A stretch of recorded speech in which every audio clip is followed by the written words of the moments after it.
Welcome to Off Hours, a conversation between John Edwards and Chris Manning. So last episode we spoke a little bit about AR glasses once again. And I guess the very first time this sort of thing came up on the show was way back in episode 19. It was actually an episode aptly titled A Digital Loop.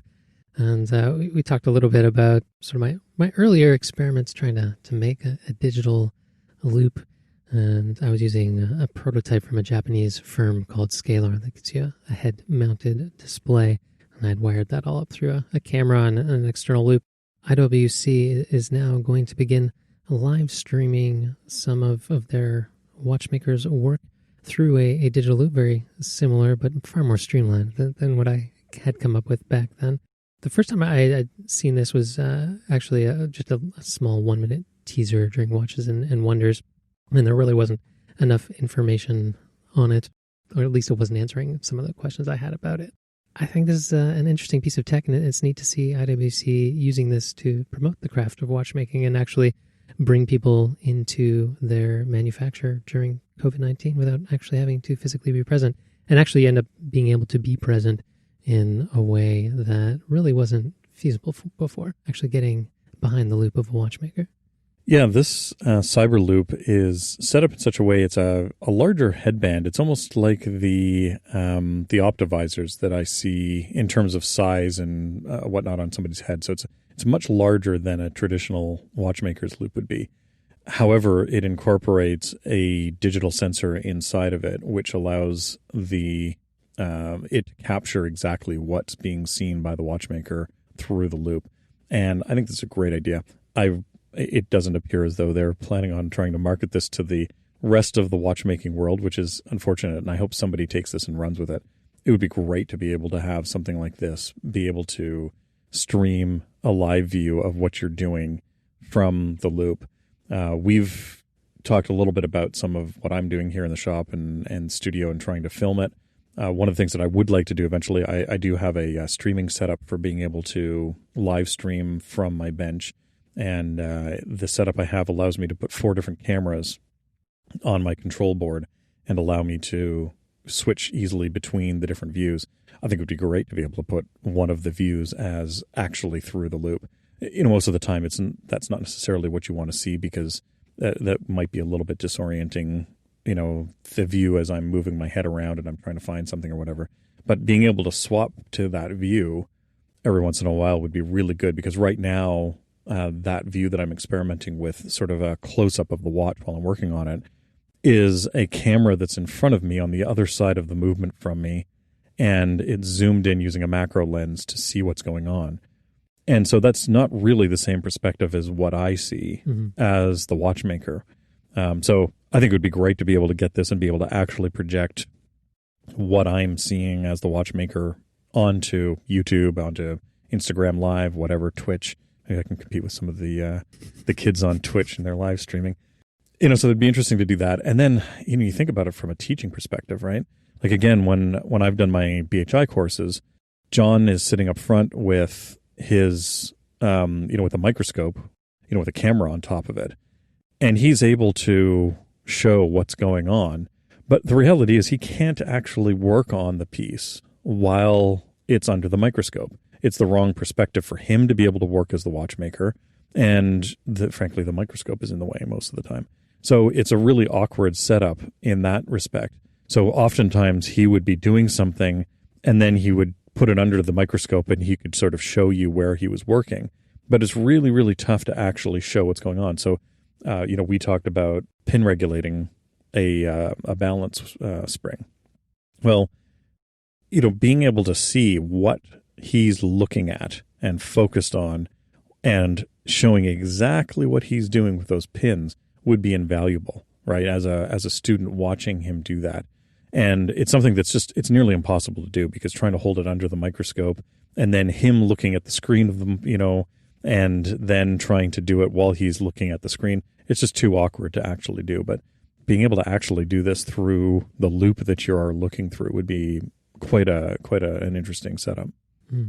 Yeah, live streaming would certainly add a mental heaviness to the project because you do bring up a good point there about the fact that it could be a little disorienting looking through the perspective of a watchmaker. Because one thing I did notice in recording some of what I was doing with my scalar setup is that there are times where you are, as a watchmaker, switching eyes to look at something on the bench.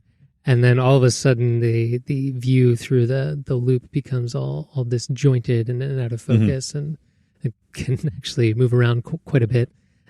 So back then the GoPros didn't exist. So I would actually be interested to try this again with something that actually has some image stabilization with it. And then additionally, if you were to live stream, you would have to actually be very conscious about switching before actually doing the mental switch of moving from one eye to the other. Yeah, and I think, it may not work well as a live streaming setup, but one of the nice things with the setup that I've got is that you can record all 4 streams.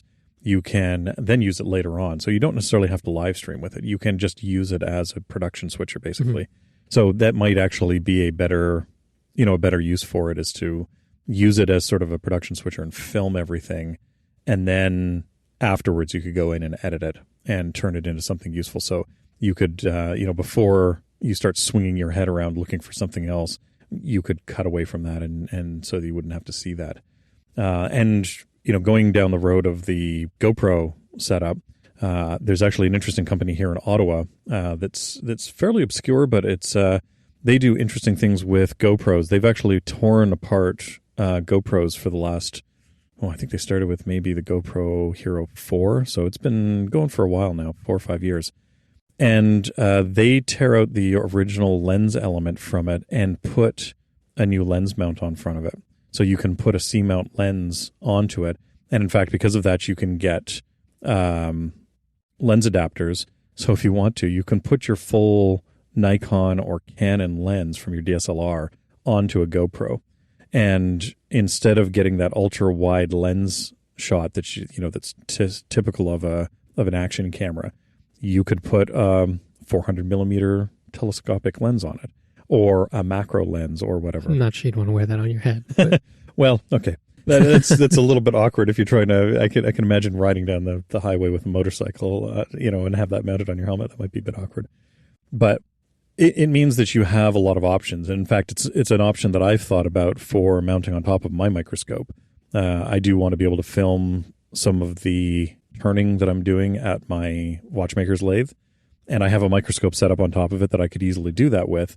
And right now I have a setup where I could put my GH5 on top of it, but it's a bit awkward, and just because of the size of it, it's not necessarily the best setup for that. I've thought about putting one of these modified GoPros up there, and I could leave it as a dedicated camera on top of my microscope and get good 4K footage out of it, and be able to use that. But that's the sort of thing you could probably use and modify for this kind of a setup as well, if you wanted to be able to try and do something through a loop view.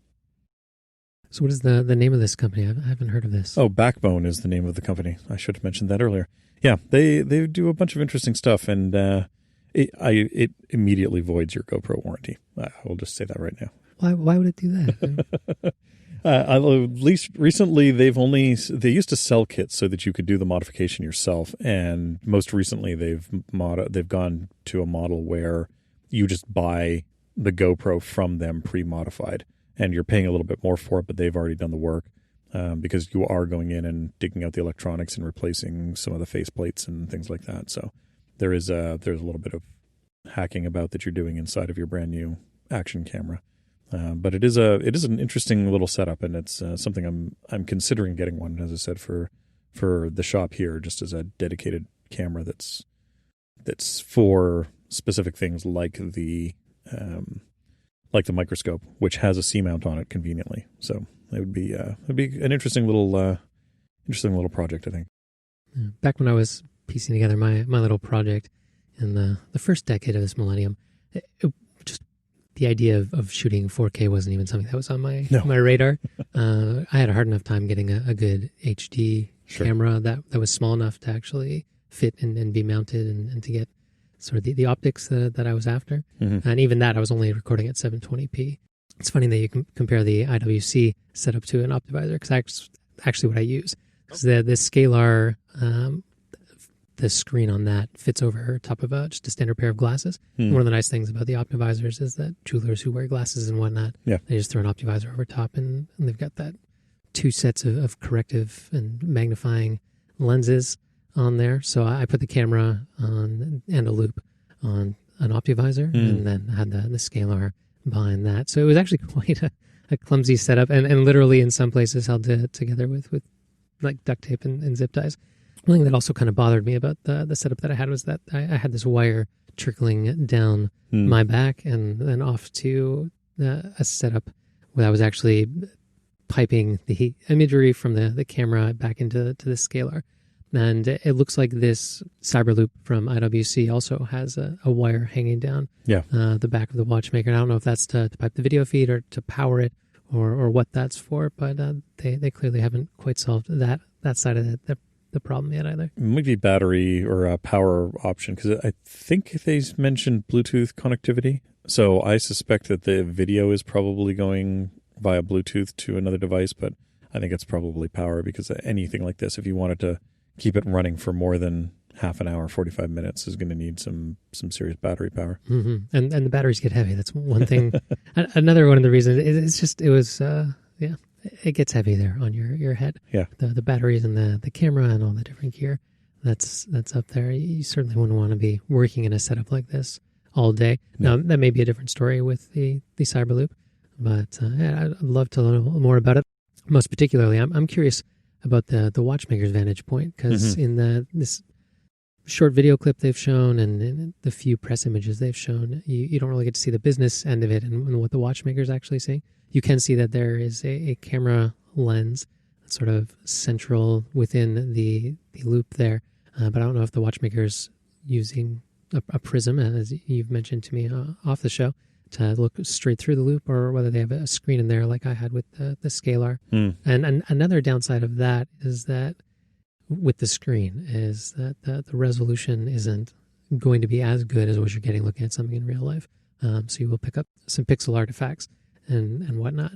And I really liked that I could zoom using that system, but the clarity was not as clean and clear as I'd get with, say, a 10x or a 20x loop. Yeah, you also have to be careful there, because you're getting just a little bit of delay as well. All that processing is going to be a bit of a delay, and that's why, like, I've tried with my lathe setup with the microscope over top of it, I've actually tried turning by using the camera above the microscope and a screen in front of me, and even outputting at, let's say, 60 hertz. It is still not refreshing fast enough. There's still enough of a delay between what's happening on the, on the tool itself, what's happening in real life, versus what I'm seeing on the screen. So even though I can get a nice crisp 4K image out of the setup that I have, it's still not good enough for being able to actually turn and do things in real life. So there is always that element of slight delay as well going on there that you have to deal with anytime you're trying to see what's going on screen. So in your microscopes, do you know how the optical splitting is happening there? Is that with a prism? Or? I haven't really dug into it, but I think it's probably using some kind of a prism to split the optical path so that you're getting some of it going to the eyepieces and some of it going up straight up. And the view to the camera is straight up and down through the optics. There is also no eyepiece on there, so the magnification is a little bit different between what you're seeing through the eyepieces and what the camera is seeing, because it doesn't have any kind of an eyepiece to provide adjusted optics through that. So it is a slightly different view than what you actually see. Maybe we'll have to hit up Backbone and get a modern take on my little hack together project from years ago. Just need to find a GoPro to donate to the cause. Yeah. Well, again, you can get it straight from them. So well, not as a loop. No. But you could, we could get one and start modifying it. You mentioned C-mounts there, and I saw you received a little package with some fancy new C-mounts and a fancy new camera sensor for a Raspberry Pi. Yeah, going down the same road of hacking together camera systems. Actually, maybe this is an alternative to what you were trying to do. There's a new add-on for the Raspberry Pi, the mini computer systems that are out there. I guess not even mini computers. They're Pico computers. They're tiny little things. And for years, there has been a camera sensor option for the Raspberry Pi, which has been miserable. It's like 2 megapixels or 3 megapixels or something like that. And it's just ridiculously, under resolution for what people want to do with it. And so recently they brought out an advanced module, which has a 12 megapixel camera in it. And it's designed primarily for video, not stills. Something stills wise, you'd probably want a higher resolution than that. But 12 megapixels still gets you pretty reasonable resolution for a lot of work. And it's using a C mount on it for lenses. And for people who may not be familiar with C mount lenses, if you're into photography, they're really typical on a lot of the CCTV camera setups that are out there. So when you go into a store and you see those, sort of those boxy cameras with a little lens on the front of it, those are typically C-mount lenses.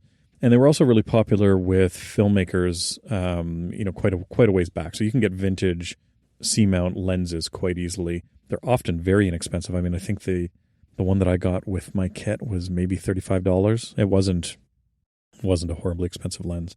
Yeah, this is sort of a kit with just the, when you're looking at it, you're really just looking at the PCB with a cable coming out of it and the C-mount on the front of it. So it is not a finished product by any stretch of the imagination. The idea is that you actually build your own project around it and put it into whatever project you're working on. Yeah, when it first launched, it was actually the day after I had helped my son fix a digital camera we'd given him a number of years ago. He dropped it and banged the lens up, and it's one of those telescoping lenses that you get on like a pocket digital camera. So we took that to pieces and put it all back together. And very shortly after that, my daughter, who's 3, came up to me and said, "I want to build my own camera, Dad." And the very next day, I saw this drop from the Raspberry Pi, and I was tempted to pick it up, but it seemed like a little too much money to sink into a project for my 3-year-old. So I ended up getting her just another little digital camera that she could use and play around with. Maybe one day we'll make our own camera from the ground up. But this is a really neat add-on for the Raspberry Pi. I was quite taken by it when I first saw it. It really appealed to me, and in my case, it's for a project that I've been wanting to build for a number of years. And one of the things that's been putting me off is actually the camera setup. So we've spoken a lot about digitizing books and digitizing print media before. I have a large reference library that just isn't available digitally. Most of the books are out of print, or they're large books that the publisher just does not want to put a digital copy out for. And in this case, there's been a good sort of community project of building a freestanding book scanner that you can build yourself and will allow you to scan a book at a relatively decent pace. I think most of the people that were working on it, they were getting around 400 pages an hour they were able to scan, which is pretty good. But they were relying on having, like a Canon point-and-shoot camera. In fact, 2 of them, one pointing at each page sort of across from each other. And so you set the book up in a V shape on a platen down at the bottom, and you have one camera pointing at the left page and another camera pointing at the right page. And every time you flipped a page, you would press a button and it would take a picture on each camera.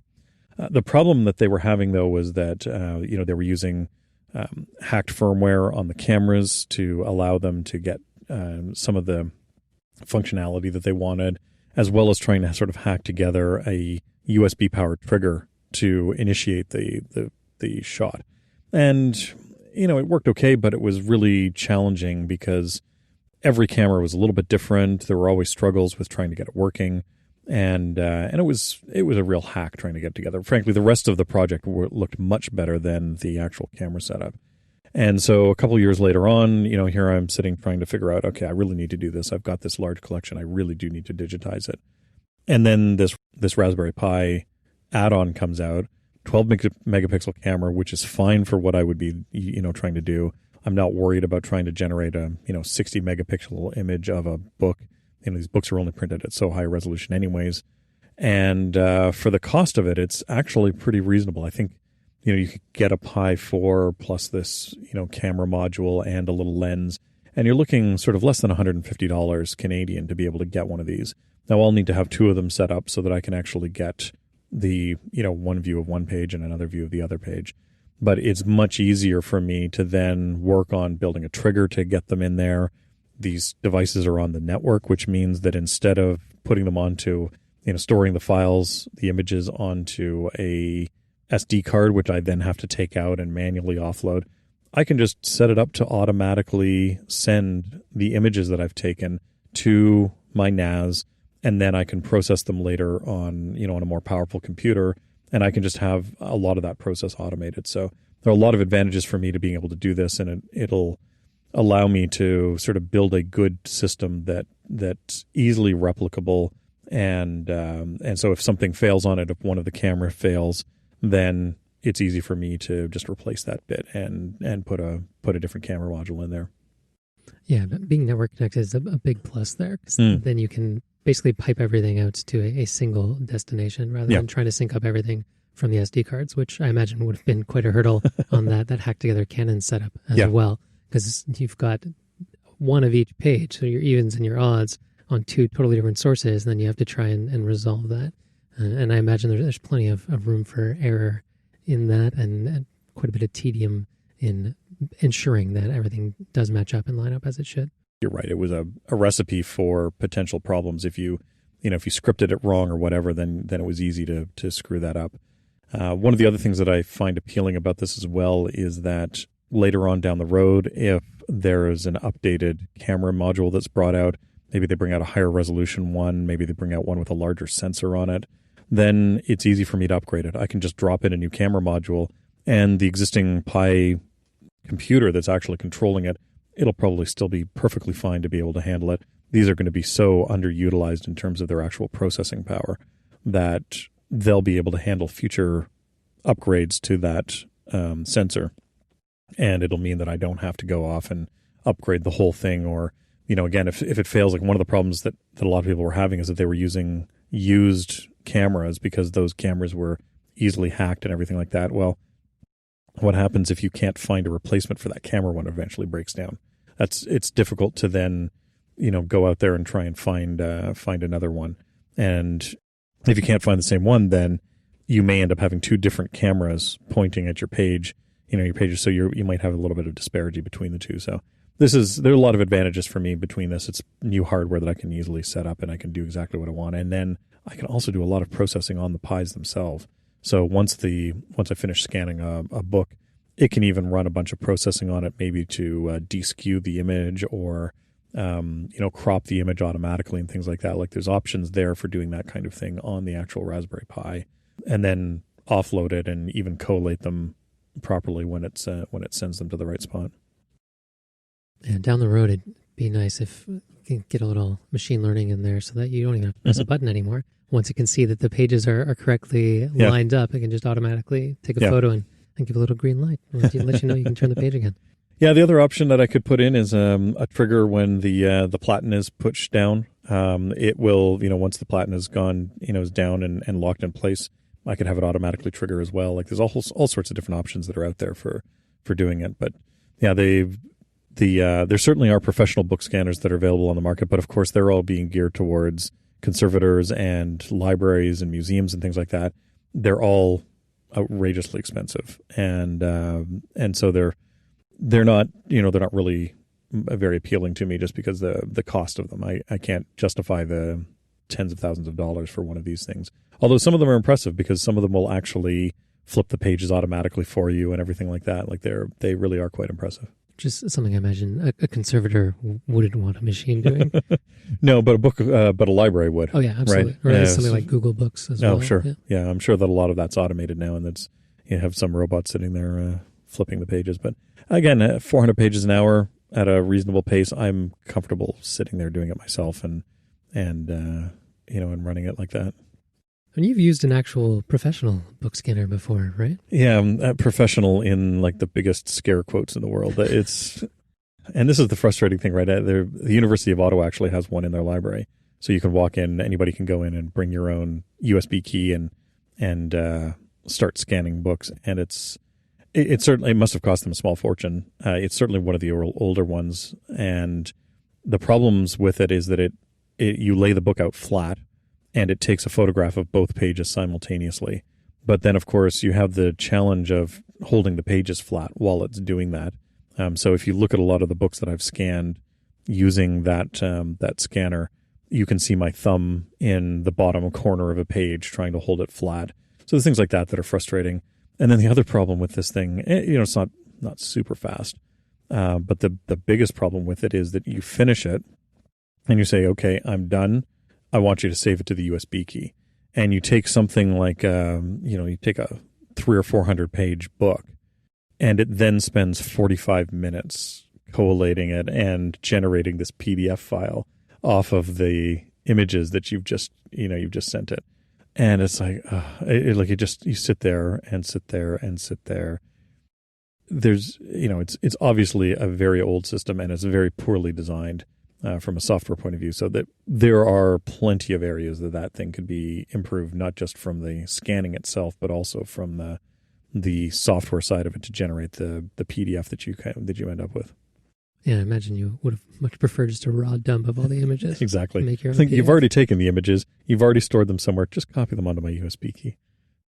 Yeah, and it didn't do any sort of OCR either. I ended up OCRing that PDF for you later. Yeah. And then made it searchable, which was fantastic. Exactly. And, that's all stuff that's automated, right? That it is possible to script all of that and have, I've got a Mac Mini sitting here as a little file server that runs some other automated processes for me in the background.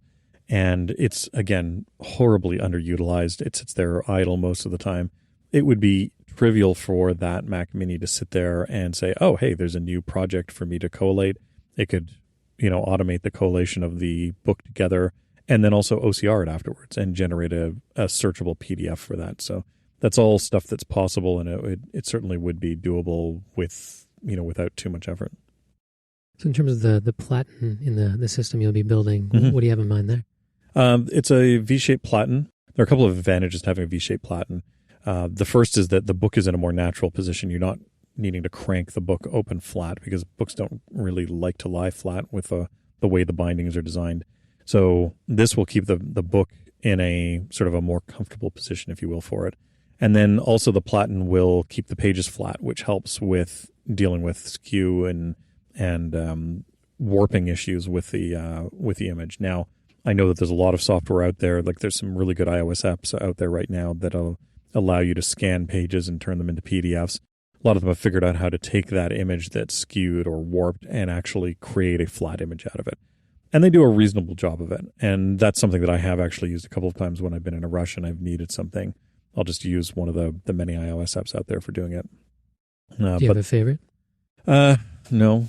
They're I mean, I have a couple that I use, and I wouldn't recommend any of them. They're all mediocre at best. But there certainly are enough out there that do an okay job of it. The biggest problem that they have is, obviously the image de-skewing and everything like that. That's a challenging problem. So I'm not going to fault them for not doing it perfectly. It's not an easy problem to solve. I find the biggest problem, again, is how they manage trying to convert a large number of images into a PDF. A lot of them just are unable to handle that well. Yeah, even the native Notes app on iOS can do this to some degree. And I now have upwards of 5 gigs of stuff in my Notes app, and Notes doesn't seem to like that. It will frequently crash or lose its place on me.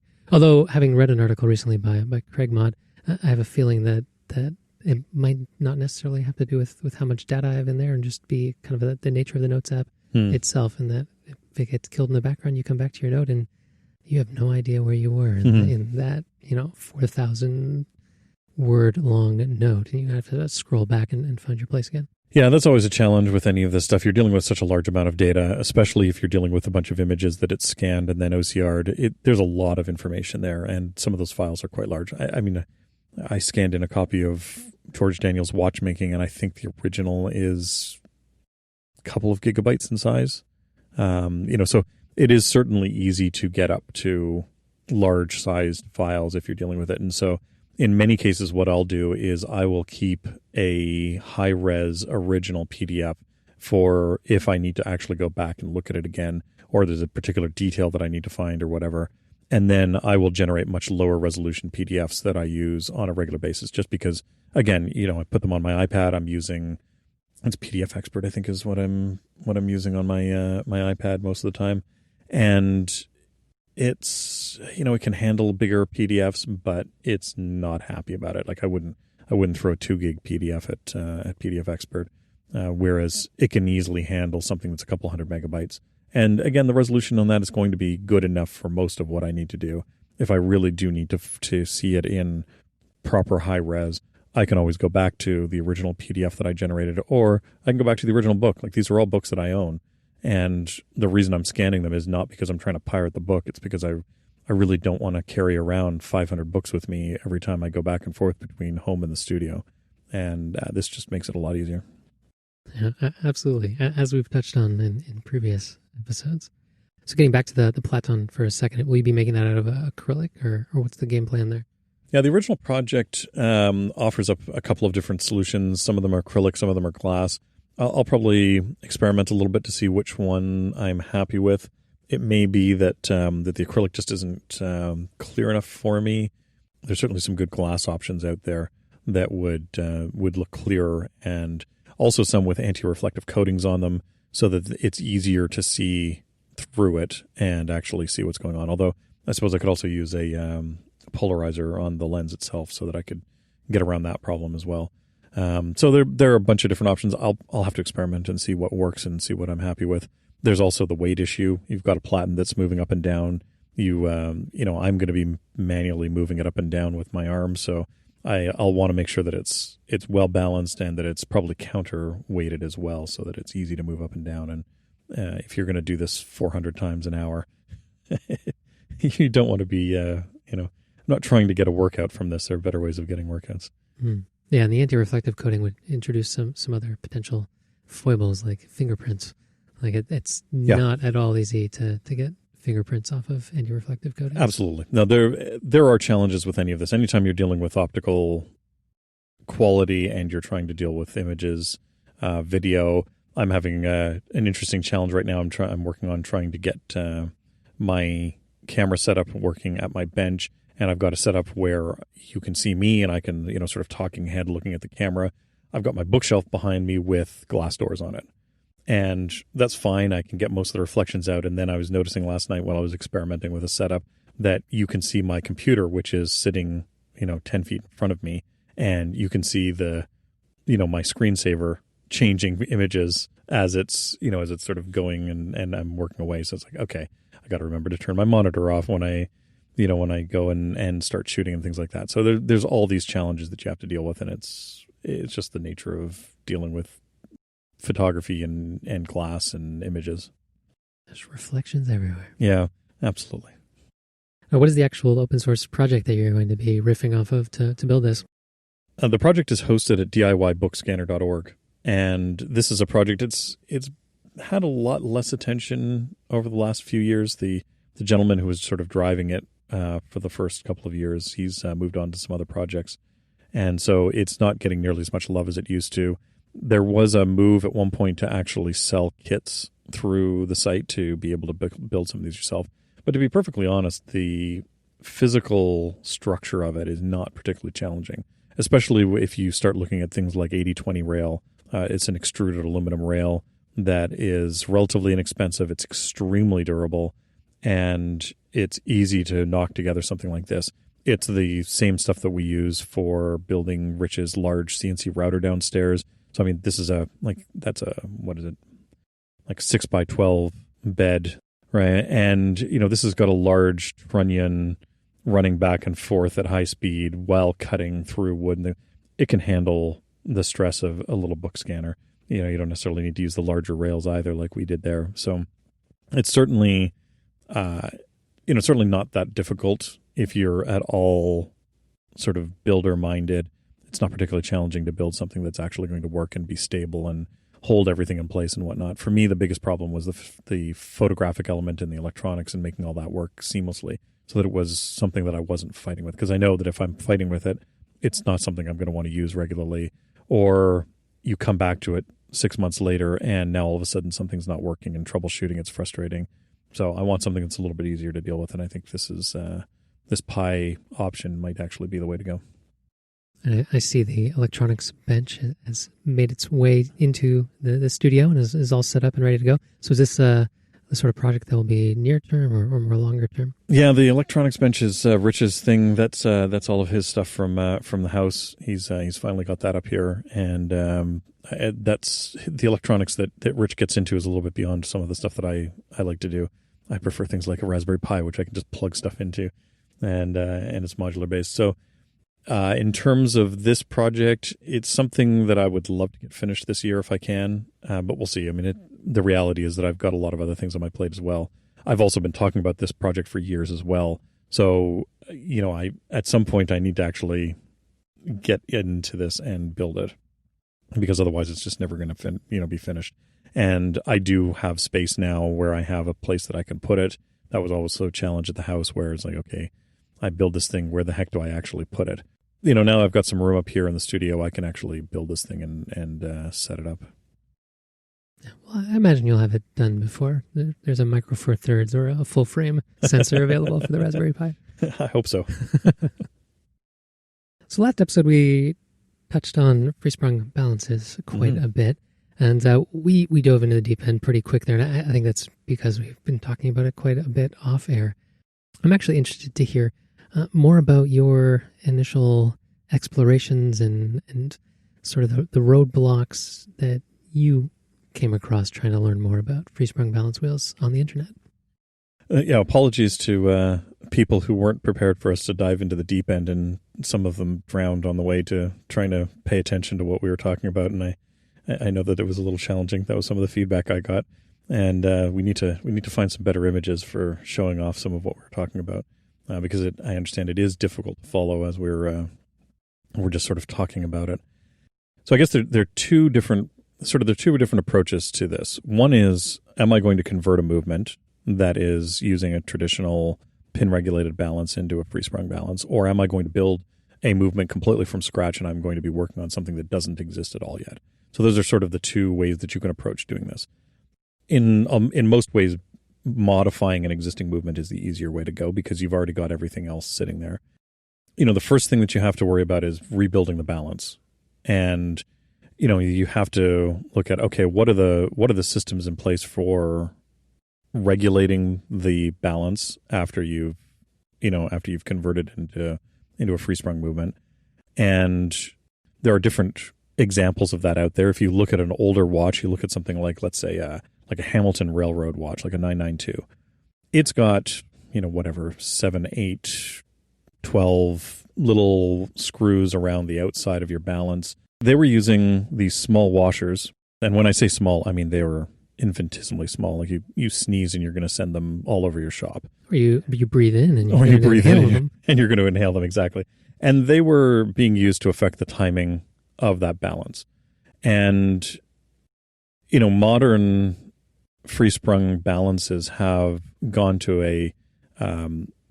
in a lot of ways, a simpler system, where they're often using 4 masses that they can adjust. So there's things like that where it's like, okay, which system do you want to use? What are the advantages and disadvantages to it? Obviously, a lot of modern systems are using a couple of weights to adjust. Now, are they doing that because it's actually a better system, or are they doing that because it's easier to manufacture, right? And so those are the first questions that you have in terms of, how do I make this balance? What are the properties of this balance that are going to improve the timing of the watch? Because you can't use the existing balance that's on there. The next thing that you have to worry about is the hairspring. Can you use the existing hairspring that's in the system, right? You've got one that's already there if you're modifying an existing movement. So can I use that pin regulated hairspring and then just modify it? And if I can, like one of the things we've talked about is the fact that those pin regulated hairsprings are in fact longer than necessary to be used as a free-sprung movement. So how do we modify that? How do we figure out, okay, what's the pinning point that I need to use to get that right and get the timing of it correct. What's the best way of actually doing that? Do you need to adjust the overcoil on the spring in order to get it to function properly and to get it to actually breathe properly as it's moving? So those are sort of fundamental questions which are difficult to find good answers to. If you look at older setups, if you look at older watchmaking setups, there are these fun little vibration tools that you can get for seeing if your setup, if your balance is actually vibrating at the correct speed. And those are things that nobody really makes anymore. Most people are just dropping in a replacement balance. So or a balance complete into a watch. So, most watchmakers are not sitting there and adjusting the actual hairspring for the vibrations anymore. So those sorts of things are out there, but they tend to be bought by collectors. And so prices on them go up and they're expensive. There aren't a lot of good modern replicas or replacements for that sort of thing. So you know, how do you sit there and make sure that your hairspring is still vibrating properly and vibrating at the correct rate? And then, that's if you're converting an existing movement into it. If you want to try building something yourself from scratch, where do you get hairsprings, right?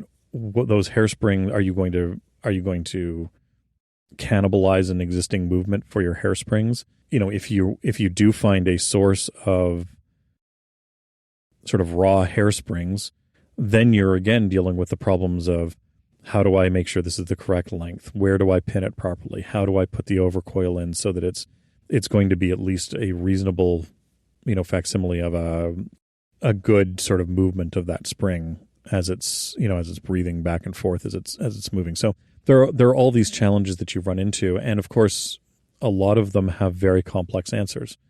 There's a lot of math that goes into figuring these things out. As we mentioned with the Grand Seiko one, they had 80,000 iterations of their coil design, their hairspring design. Well, that's not really feasible for me to be able to do. I'm not going to model that, and I'm certainly not going to build 80,000 balance completes to experiment with minor changes in the springs. But there has to be a sort of a reasonable balance, if you will, between complexity and actually building something that's functional. And so all of these are things that are difficult to find good information on and are actually challenging to get good answers on without either sort of it being blown off as, oh, yes, and you do this. You balance, you poise the balance, or you adjust the weights, or, oh, yes, you put it on a vibrating tool and you can see whether it's vibrating accurately. So you get sort of the too simple answer to the problem, but then you can occasionally find the far too complex answer to the problem as well. I've got a book here that I think we've talked about off air a couple of times that goes into the maths behind the correct hairsprings and shapes and things like that. And it's like, okay, this is great, but I don't have a PhD in advanced mathematics, and this just goes too far for me. I can't use this as a tool to actually figure out the answer to the questions that I have. So it's sort of a long-winded way of saying that there are a lot of things that are poorly described, and even Daniels in watchmaking doesn't do a great job of describing a lot of these processes and why you want to use one versus another or how you go about it. And one point of clarification I'd make with the timing of washers is I've only ever used those on one free-sprung balance. So by and large, those are actually used with pin regulators more often than not to try and add weight when the pin regulator has kind of gone past the point of being able to slow it down any further, and then you need to introduce weight to the balance to make it move more slowly, and then you can start to get your pin regulator closer to where it ought to be. So it's generally looking at correcting issues with the balance where too much weight has been cut away from some of the balance screws when the watches had, say, a balance staff replaced on it and then had needed to be poised again. Right. And then 2 for making temperature adjustments on, Sure. on the split bimetallic rim balance wheels. So you can move one of those, or rather a pair of those washers closer to or farther from that split, which will then affect how the balance will react to changes in temperature.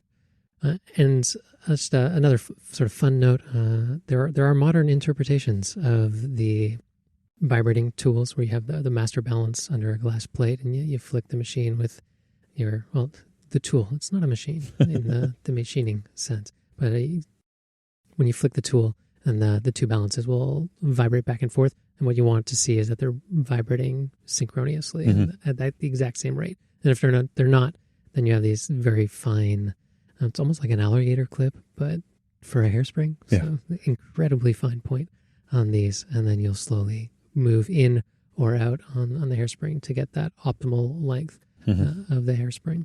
But these more modern ones are actually came out of Finland, and Kari Voutilainen, of course, uses one in his workshop. And it was a student at the school who made it. It's basically an Arduino type project with some sensors and whatnot, and it'll actually give you a readout of how fast the balance wheel is moving back and forth.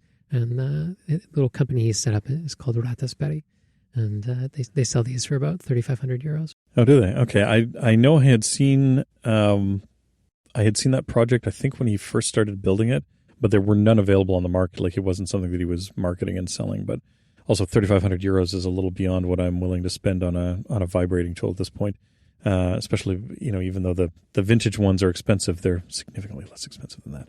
But maybe with some of the Raspberry Pi stuff I'm playing around with, maybe I'll try and build an Arduino or Pi version of something like that, because it's just using a little optical sensor to, a little laser sensor to actually check the vibration of the balance. So maybe I'll work on building something homegrown that I can do that with.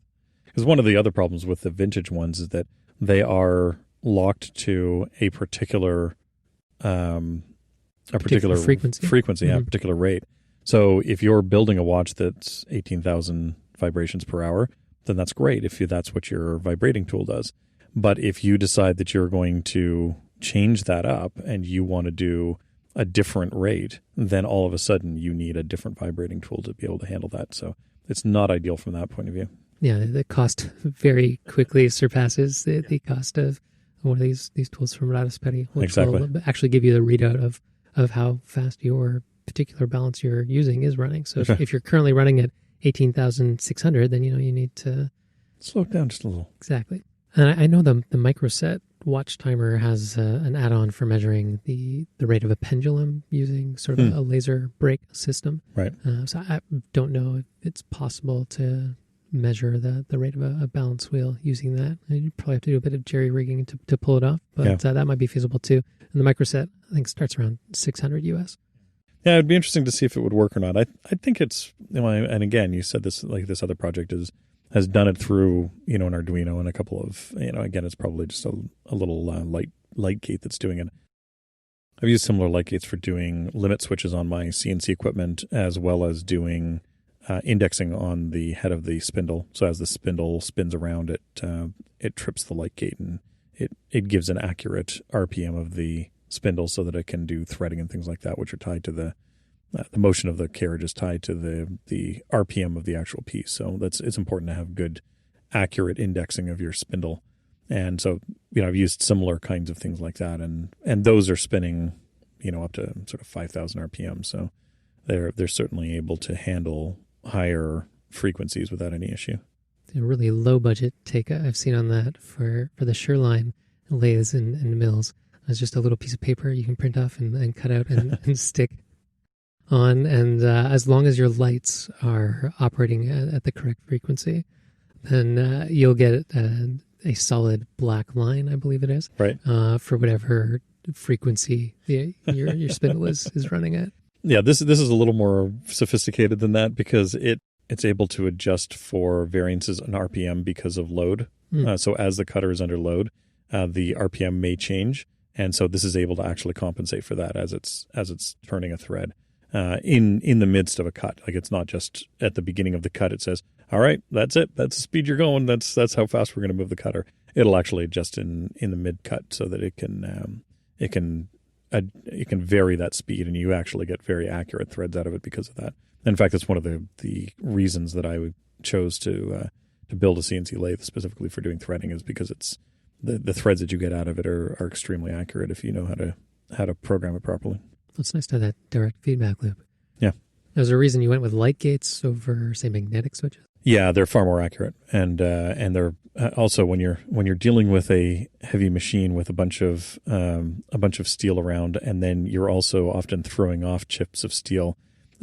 Magnetic stuff tends to get gummed up with fine particles or not so fine particles of metal that are coming off of your machine. So light gates tend to work very well because of that, and they tend to have less interference because of that.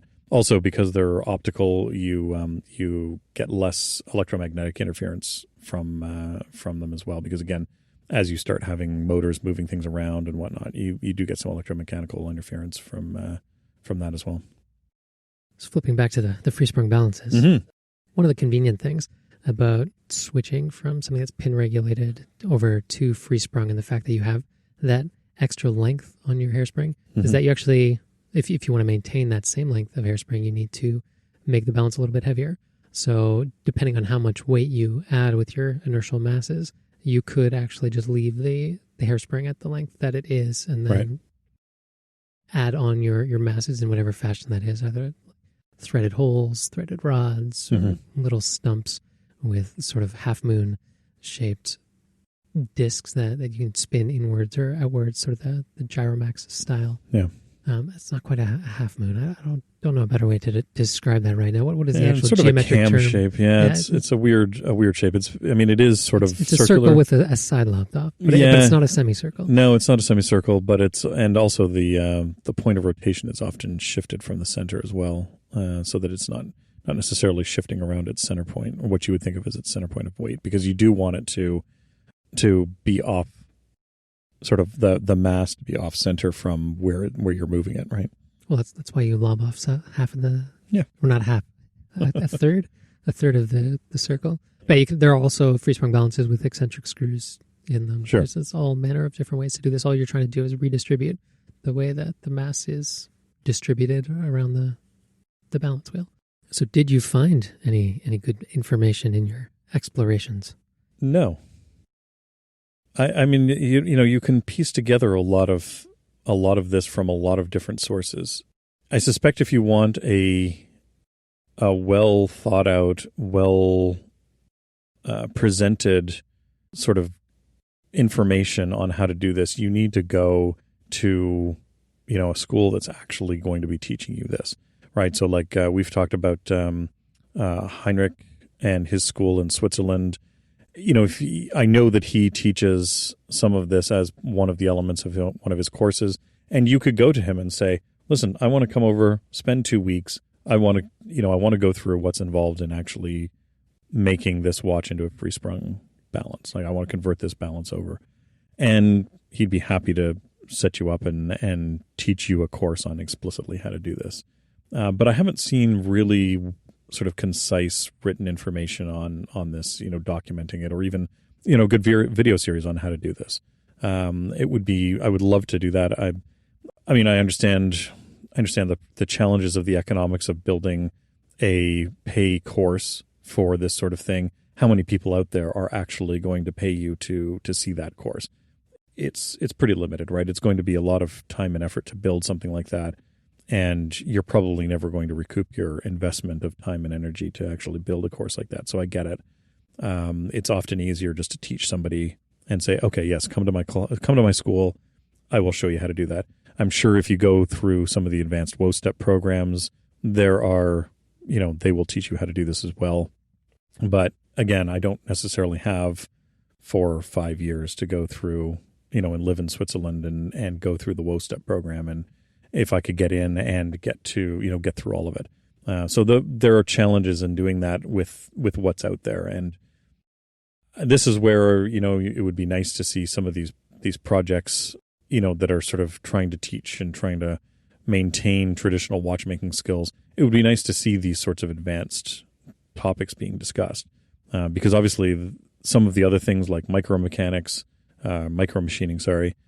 are being talked about and they're being discussed, but some of these other aspects are not being discussed well.